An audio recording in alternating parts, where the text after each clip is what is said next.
Okay, guys, so thanks for joining me and welcome to TAP, otherwise known as the Alphabet Podcast. So, wherever you're listening, however you're listening, welcome. Everybody's welcome. So, for those of you that's been joining for quite a while, you'll understand that this is a podcast about the A to Z of issues that are affecting people's mental health. The aim is to become your own therapist. And we've gone through quite a few difficult subjects. Now we're up to depression is a big thing that's affecting a lot of people. So men and depression now, guys, this is a big one. I work a lot with male clients in my therapy room, and it's something that I'm particularly passionate about. Men often get overlooked in a lot of the discussions about mental health. Women tend to be, as people, more talkative about their feelings than men, but it's a real problem. Men are less likely than women to be diagnosed with depression, but those stats trace all the way through when it comes to mental health. It shows up later in the crisis situations, but when it comes to base level treatment, men are not really showing up. So they're less likely to be diagnosed than women with depression. They're also less likely to receive treatment. But guys, here's where the men catch up. They're more likely to die by suicide. There's 6,000 suicides, or thereabouts, in the UK every year. 75%, 3 out of 4, however you like your maths, 3 out of 4 of them are men. So when I said this is where men catch up, so going back and looking at them, maybe they're twice or less likely to be diagnosed with depression, but it's certainly there. So why are we missing it? I think there's so many different reasons, and I really do want to get some more men involved because speaking for men is often uncomfortable. It would be nice to get a man on the podcast to put this forward, but I definitely think it's a lot of the gender expectations. So women have their gender expectations and their roles, and that's often a cross for them to bear in terms of childhood and, child rearing and work and stuff and navigating those different hats. But with men, these expectations are started a lot earlier, I believe. So it's shown to boys that it's already not socially acceptable to talk about your feelings. So when we say things like big boys don't cry when we're talking to our small male children, big boys don't cry. Think about that for a moment. Big boys don't cry. And that's what you're hearing from a very young age. Just think about that for a moment. Us as women, if we were told from a very young age that it's not okay to cry, how would we be? Would we still be crying? I don't think we would. I feel that intimate level of talking is not necessarily encouraged in male friendships also. Whereas there is a bit more of that talkative, that emotional connection in female friendships. We talk about anything and everything in between. Whereas there are some male friendships, those long-standing ones where you trust someone, but do men really open up in the same way? I don't think they do. I think they open up, and I think they're dying to open up, but they don't open up in the same way. But something else that I thought about, I was looking at some blogs about male depression and suicide and stuff like that. And something that came up was a lot of the men said it was like a really concurrent theme. It was like, it's more socially acceptable to criticize men. Think about it. I thought about it and I thought, actually, that's so true.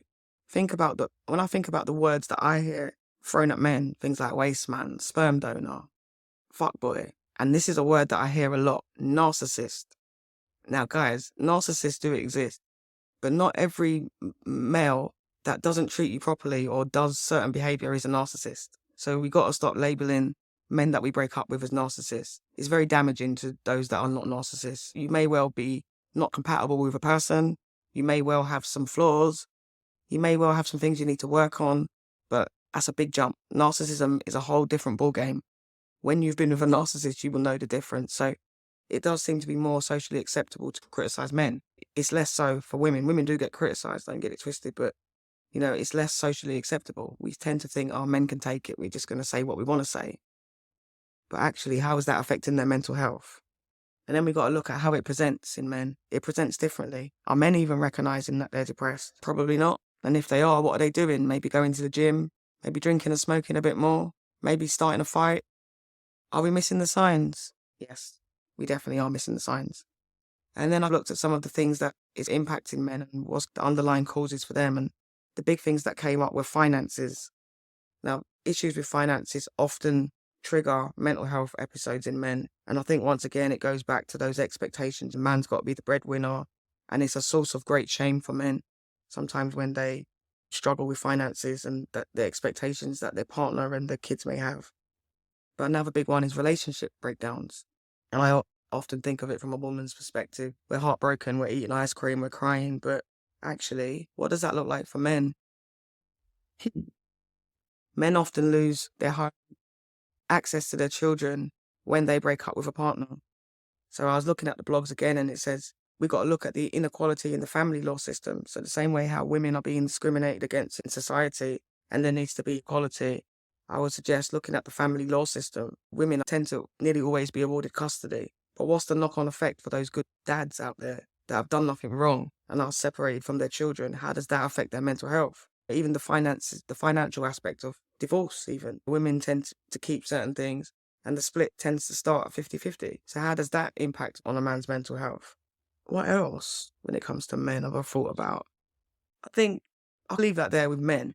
And I think I'll try and get a man that's willing to talk to me to come on. But what can men do? They can manage their stress containers. Now, exercise is a very good way that men can do it. If you don't like to talk, exercise is brilliant. You need to know that there has to be someone that you can trust, okay? Open up to someone you trust. Know that it's okay not to be okay. Big boys can cry. And any men in my life, I make sure I check in on different levels. So when I'm speaking to my brother, it's not just, how are you? To get a I'm fine answer. It's like, how's work? How's your partner? Anything you've been doing with friends? What's your plans? What's coming up for you? So you're delving into all aspects of what's going on for them and listening, truly listening out for anything that sounds a bit off. So that's a good big thing. How are we checking in and creating this safe space for the men in our lives? We need to have more emotionally safe environments for men to open up. So I've said it before, places like barbershop, sports clubs, gyms, anywhere men frequent, and you can get different access to them and maybe they're more prepared to talk. Because 3 out of 4 suicides being men, something needs to be done. So at this point, I think I'm going to issue a big trigger warning because the next section of the podcast will be briefly discussing self-harm and then some of the misconceptions about suicide. So trigger warning, guys. But hopefully even those who decided not to listen further because they're triggered, hopefully at some time in the future, it's something that you'll be able to come back to because I'm going to try to provide as many useful tips for this as I can. Okay, so I'll be back. So guys, I'm back, and once again I'm going to issue a trigger warning because self-harm could be something that triggers some listeners. So trigger warning if you didn't pick up from it before, and we're going to talk a bit about self-harm. Now, I think this section on self-harm is me getting into my therapy mode because I spoke to a lot of my friends and they said, to be honestly, when I think about depression, I don't think about self-harm. Suicide, yeah. Self-harm, no. Self-harm is something that's a particular concern for young people, particular concern for women, although men do self-harm, and this is what I'm trying to highlight. But because it's coming up to the summer now, and I just want to increase awareness about some things. So self-harm is something that's often closely associated with depression. Maybe not by my friends, but for a lot of people. But not all people that experience depression self-harm. So that's the first thing we have to say. Some people have gone through living with depression for many years, having depressive moments and episodes, and have never self-harmed. And equally, some people that don't even have depression self-harm. So what is self-harm? So if we go back again to our stress container, self-harm in its most pure form is simply a coping mechanism, just like anything else. It's not a particularly good coping mechanism, should I say, but it's a coping mechanism. Good, that sounds a little bit like judgment, so I'm going to go away from that. But there are better coping mechanisms because there are elements of risk involved in self-harm. So anything that involves harm, I'm always going to err on the side of caution. It's a coping mechanism like any other. So what is self-harm? Let's dispel this straight away. So it's hurting yourself as a way of managing difficult emotions or feelings, or maybe traumatic or painful memories, or some of the overwhelming experiences that you go through. So it's a coping mechanism. It's a way of dealing with difficult things that are happening for you emotionally. People self-harm for a number of reasons. I think in children, they're not always able to express in words, and even in adults. So if you're not able to express in words, you may use self-harm as a coping mechanism. Some people use it to convert emotional pain into physical pain because it then makes it easier for them to process what's going on. If I can actually feel it physically and I'm not disconnected, I know what I'm dealing with. a big one is a sense of being in control. A person that's self-harming may not be able to control many things in their circumstances at that time, so their stress containers overflowing. Self-harming gives them a sense of being in control. Some people may want to punish themselves because they feel guilty or shame, which is not the same as guilt. Shame is a lot more powerful and a lot harder to unpick. Some people do it just to feel, because like I say, they can feel numb or disconnected. Some people do it to escape awful memories, that trauma, those traumatic things, those abuse, those flashbacks. Some people do it just to manage overwhelming thoughts that are just happening at that time. They don't really put much thought into it. So for the most part, self-harm and suicide are two separate things, but people that self-harm for long periods of time, their risk of suicide tends to increase ridiculously. And you can understand why, because they've got this coping mechanism that's been working for so long and it suddenly stops working. So self-harm sometimes can be a way of showing suicidal feelings without doing it. So there is a link. It is there, but it's not always helpful to link it straight away, because some people may just be using it as a coping mechanism and they don't feel suicidal. They'll never attempt suicide, but equally, it can be a cry for help. Now, 1 in 14 people will self-harm in their lifetime. 1 in 14. That's a lot of people, guys. But what does it look like? When I think about self-harm, or at least until I became a therapist, really, I used to look at things like the cutting or the scratching of skin. That's for want of a better word, the stereotypical image of self-harming, the cutting or scratching of skin. But then there's things like picking at the skin or reopening old wounds, literally. Hair pulling, and I think this happens a lot in children, the hair pulling, hitting, punching walls, head banging, provoking fights, sound like you or maybe someone around you. Men in particular, that's a way of self-harming, hitting, punching walls. What about reckless behaviour? So that could be things like not looking when you're crossing the road because you just don't really care. But it could also equally be things like reckless sexual behaviour and putting yourself in dangerous situations. Also things like piercings and tattoos. And I'm not saying that everyone that has piercings and tattoos is self-harming. I've had both. You need to particularly be concerned if the reason that you're getting piercings and tattoos is for the pain or for some type of stress relief. That could alert you to the fact that it's actually getting to the point of being quite harmful to you. Drugs and alcohol is another common way in which people self-harm. Quite harmful to your body, but also to your mind, especially if you're not in a good place. A lot of drugs and alcohol, they're depressants. In the moment, you may well feel good if you drink a bit more or smoke a bit more, maybe take a line of something, but literally, for the most part, drugs and alcohol are also depressants. So when you come down from that high, you're going to feel worse. And a lot of people often do. So what can we do? I've seen extreme self-harm during my work in prisons of people inserting objects into their body as a way of self-harm. And you can see that's when it gets a bit problematic. But also for men, I don't want to forget this one. So as well as the hitting the walls and stuff like that, excessive exercising. So if you've got a partner that goes to the gym, and even you've highlighted that it could be excessive, is going to the gym every day, maybe spending long periods, that could be a way of self-harm. And it could be alerting to the fact that there's something else going on. The issue with self-harm, why people probably don't talk about it as much, is because it's often hidden and people generally don't really know what to look out for. So I'm going to try and put a few things out there for you guys to look at. So it's the unexplained or frequent injuries. So you may notice that someone's always got some injuries, or they're explaining it, it don't really make sense. Things like if you have children that are self-harming, potentially blood on their clothing or their sheets. The summer's coming up now, guys, so being fully covered even when it's hot outside, and like avoiding body revealing situations like going swimming or on the beach wearing something else.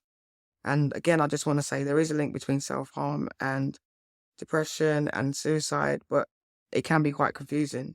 But self-injury is usually used with the intention to feel better. So when I say it's a coping strategy, that's what I mean. And it helps many people to avoid ending their lives. But like I said, and I have to be responsible, longer term self-harming has a much increased risk of suicide. So who self-harms? Now, for me, when I think about self-harming, I tend to think about maybe teenage girls going through some stuff. And it's important because alongside eating disorders, things like self-harming, especially like the cutting and the scratching, if you have a friend that uses that as a coping strategy, or a sister or a sibling, it's something that you might pick up yourself. So it's very important with children that we pick it up because it can have a knock-on effect on other children. And I wonder sometimes about social media if it perpetuates these types of things. I don't spend enough time. But it's also very common in prisons, and you can probably understand why, with a stressful situation being used as a coping strategy. So what can we do? If you're someone that's worried about someone self-harming, I think the best advice I can give you is to focus on the feelings and not the behaviour. So self-harming, a bit like an addiction, whatever your addiction is, the actual behaviour is just the behaviour. The thing is underlying, the same with self-harm. Focus on the feelings and not the behaviour. If you're someone that is self-harming, become more aware of your triggers and recognise those urges, because you may feel these feelings in your body before you feel that need to self-harm. So there may be an element of you looking at your stress container, the things that you can take out. So managing that stress container with your exercise, with your self-care. What can you do in the moment? You can find some distractions as soon as you feel the urge and try to tap into that. So that could be exercise, hitting something safe, shouting, screaming, listening to music, journaling, keeping a diary, anything. Talking to someone if you're scared or sad, or if no one's available, just allowing yourself that permission to cry. Listen to music and do some breathing exercise, anything that distracts you. Because what we're trying to do is replace this somewhat unhelpful coping strategy with something that's a bit more positive. Other resources, you can utilize talking therapy, go through your GP, or it can be done privately. There's Samaritans who are available 24 hours a day. Managing that stress container, so your general well-being, the better you feel and the better you manage that stress container, the better your mental health will be, the less likely you'll need to resort to coping strategies in general, because you will be coping.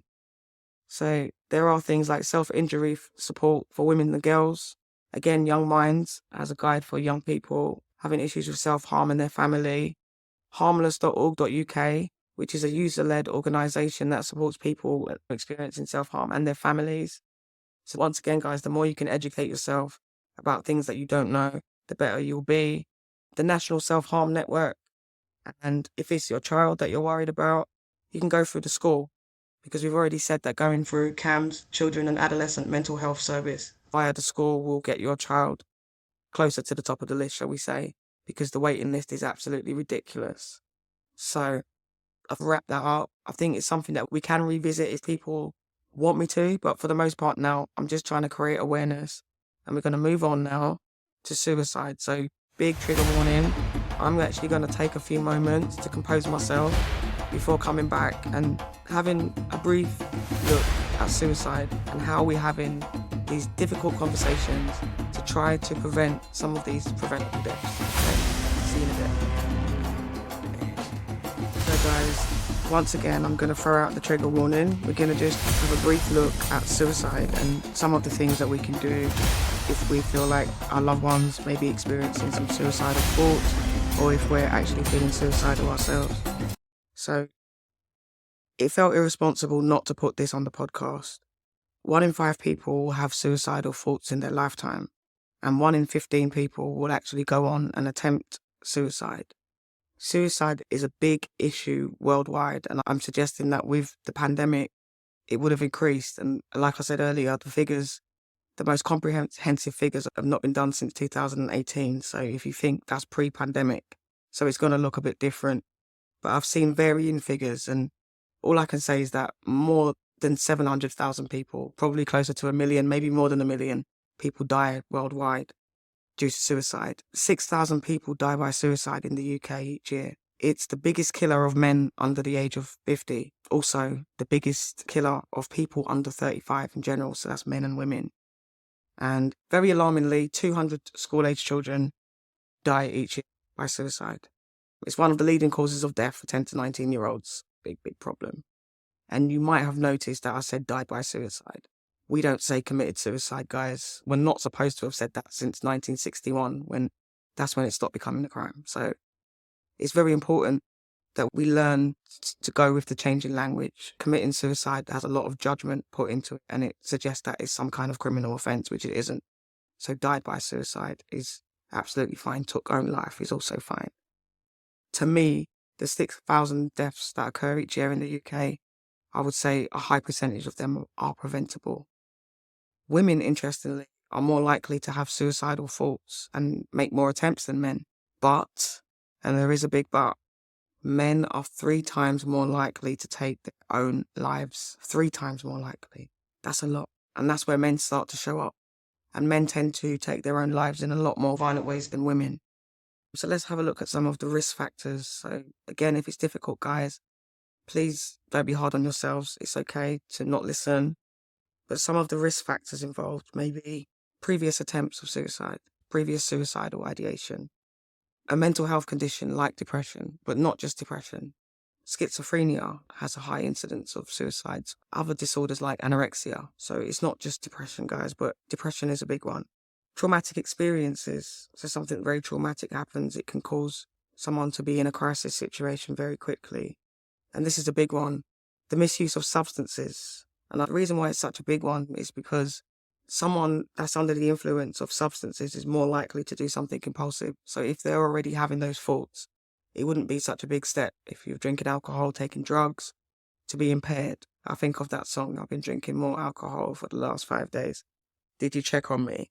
So guys, are we checking when we're seeing people resorting to substances, because that is more likely that they may do something impulsive without speaking to anybody. So then there's isolation and loneliness, relationship issues and relationship breakdowns, of course.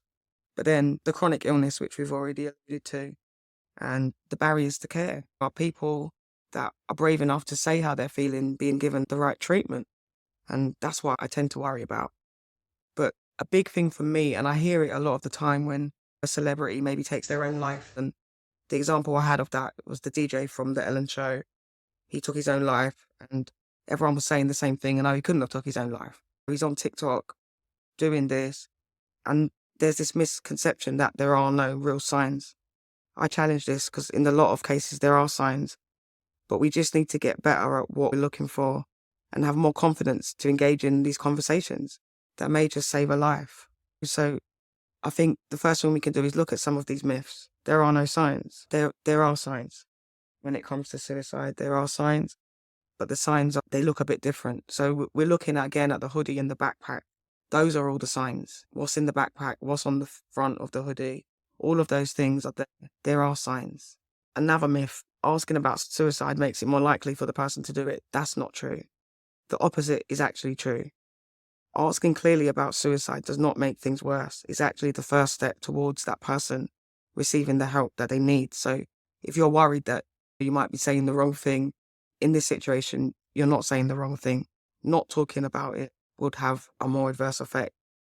Another myth is they want to die. If they want to die, there's nothing you could do to help them.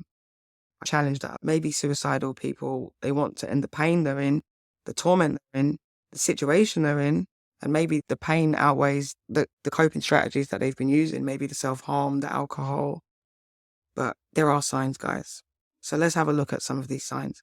So there could be expressing intent. So people don't tend to say, right, I'm going to go home today and kill myself, or I feel like killing myself. They might not be so expressive. They may, in which case they've clearly communicated it, but they may say things like, I don't see the point, or my life's not really worth living, or what is ever going to change? What do I have to look forward to? So it could be things like that you need to hone in a bit better. So they could be seeking access to pills. So people need a way of ending their lives. Could be weapons. People need access to things to do it. They could be talking, writing, or joking about death. And it's very important. People make jokes all the time. And I think, especially with men, there doesn't appear to be signs they were happy and joking. What were they joking about? A sense of hopelessness or having no purpose is a sign that someone may be withdrawing. But also the opposite, they could be quite angry and have a desire to seek revenge against a lot of people. They may have a list, they want to seek revenge. But withdrawing from loved ones is a big one. Do you notice when the people around you go quiet, when they withdraw, when they've withdrawn from social gatherings, maybe withdrawn from work? Employers, are you picking up on your employees that seem to just not be making contact with you, just totally withdrawn? A suicidal person may be showing anxiety or be agitated, not sleeping or sleeping all the time. So once again, what can we see? What's in the backpack? What's in the hood? They could be increasing their substance or alcohol use, and that could be to get some Dutch courage. So are we really checking in when we see our loved ones in this state? They could be putting their affairs in order. So it could be that things that they've put off for a long time, they're providing money for that or saying goodbye. In some cases, even saying that they're traveling, things like that. But this is a very big one. And I think this is the biggest one in terms of why people think there are no signs. A sudden improvement. People don't recover suddenly from severe bouts of depression. And this is a very dangerous time. You know, when people are at their lowest and they're feeling depressed and they can't get out of bed, for the most part, they may feel suicidal, but they don't have the energy to engage with that. But actually, when they start feeling better, that is the most dangerous time. And guys, that's the reason why a lot of people think there are no signs. And in fact, the person was happy. The person may have been at peace with what they were about to do. It's a lot to take in. And there are more risk factors if you have a loved one that's taken their own life. There was, a few years back, there was this situation in North Wales where a lot of young men were taking their own lives, and it turned out they were all from the same friendship group. So there's elements of copycat behaviour as well. But we really do need to get better at checking in with our men. But in general, there's loads of things that you can do and loads of things that you can say. There are some don'ts, guys. I'm not going to dwell too much on the don'ts. I'm just going to offer a few general don'ts if you're thinking about or intending to have a conversation with someone that you think may be suicidal. And this is very important because it's very hard sometimes for us to take off our own hats and look at someone else's view of the world. So their window to the world, or in therapy, we call it their frame of reference. So I have clients that I don't necessarily see the world they do, but as long as I'm able to see the world through their eyes, then no understanding is lost. So please, guys, do not judge. So that may look like things like telling them it's selfish, it's against their religion. Those things are extremely not helpful. They're not helpful, and they're likely to make the situation worse and make that individual feel more shame and more guilt. Do not guilt trip them about loved ones. A person that is in a crisis like that and intending to take their own lives, they actually feel the opposite. They feel like their family members and their loved ones would be better off without. So at that point, it might be better to tell them what you value about them as opposed to trying to guilt trip them. Don't do nothing. That's the only other real don't I'm going to bring up, guys. Don't do nothing. If you suspect something, have a conversation. So there are more don'ts, but because this is just introductory and we're trying to get your confidence up, so let's focus on some of the do's of the many things that you can do, because it's so easy for us in the negative world that it can be for us to concentrate on the things that we can't do. So let's focus on some of the things that we can do so we can listen. And we need to do that, like I said before, in a non-judgmental way. So take off that friendship head and just put that listening head on. And it's okay to reflect back. So repeat back to the person what they've said, because it shows that you're listening and that you've understood. And it's okay to clarify and to ask questions. I heard you say that, or it's okay to ask why. It's a very important question. Why do you want to end your life? It's okay to ask why, because you're opening up the conversation and you're keeping this person engaged and they're talking to you and you're gaining more information that you can use to assess how immediate danger they're in.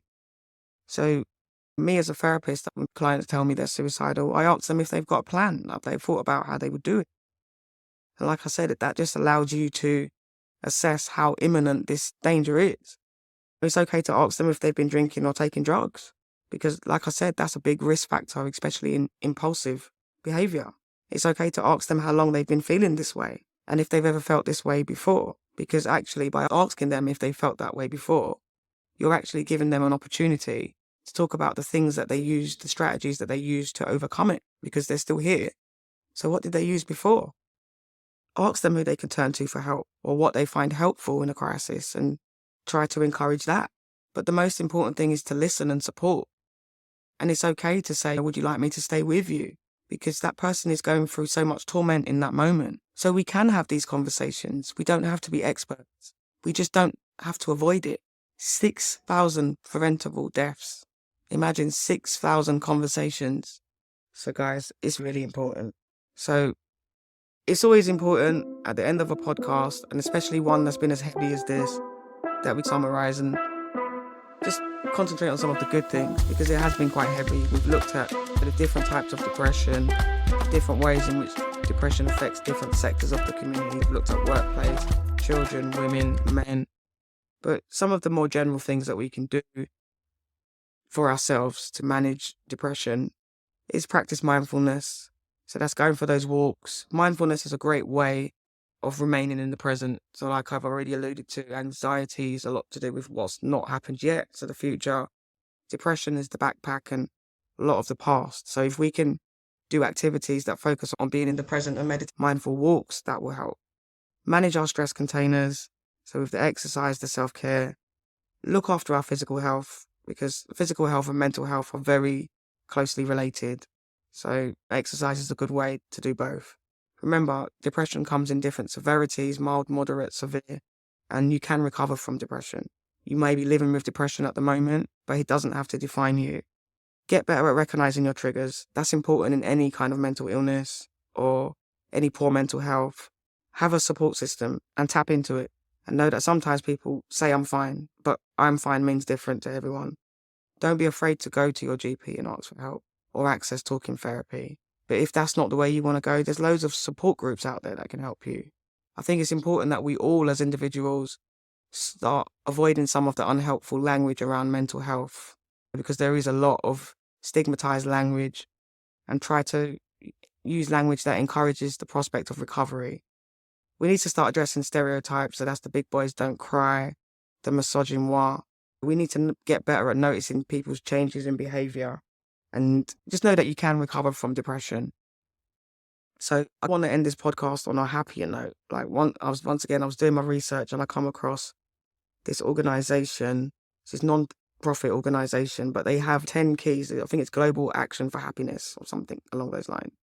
And they put forward 10 keys to happier living. And I had a look at it and I thought, this would be an interesting thing to put out there on the podcast. So number 1, giving. Do kind things for others. That always helps you to feel better. The person feels better. Great. So get better at relating. So these are the 10 keys to happier living. Relating. So that's connecting with people. So that's your relationships, your friendships, your intimate relationships, your family relationships. Exercise. And I cannot bang on about it enough. Look after your body. That in turn looks after your mind. Better self-esteem, better body image. Some of the things that go on in depression, look after your body. Awareness. So live life mindfully. Just be aware of your situation. Don't be so busy rushing through life that you don't take time to live. So be aware and live in a mindful state. Trying out new things and learning new things. I think that's the key. We can always learn when we're constantly learning. And if we feel like we've stopped learning, then there's going to be no progress taking place. So we need to try things out. And also we need to have some kind of direction. So having things to look forward to, whether it be holidays or setting goals and ticking them off as you do it. We need things to look forward to be happy. Building resilience. So finding ways to bounce back. So that's managing your stress containers, but also utilizing your support systems and asking for help. Things like outside resources. Where can you get the help when you need to? And emotions. Look for, number 8 was emotions. Look for what's good. Tap into what makes you feel good. You feel good, you feel good. If it makes you feel good, do more of it. So acceptance, and this is a big one. And for me as a therapist, especially a big one. So being comfortable with yourself. So that's living in your truth, being your authentic self. Seeing your flaws, but not seeing them as negative, just seeing them as part of you. Give it some meaning. Be part of something bigger. I don't know, maybe start a podcast. Be part of something bigger. Volunteer. And just know it's always good to express gratitude, because there are so many good things about life. There's so many people living with depression at the moment, but we're not suffering from depression, guys. We can recover and we will recover. So I know we've covered so many things, and it may be that it's too heavy for you to listen to at once. It was too heavy for me to record at once. So take your time with this one and let some of the things sink in. But have a look at those stress containers on a daily basis and see the things that you can take out. But for now, Lee's out, Tap's out, and I shall be back real soon.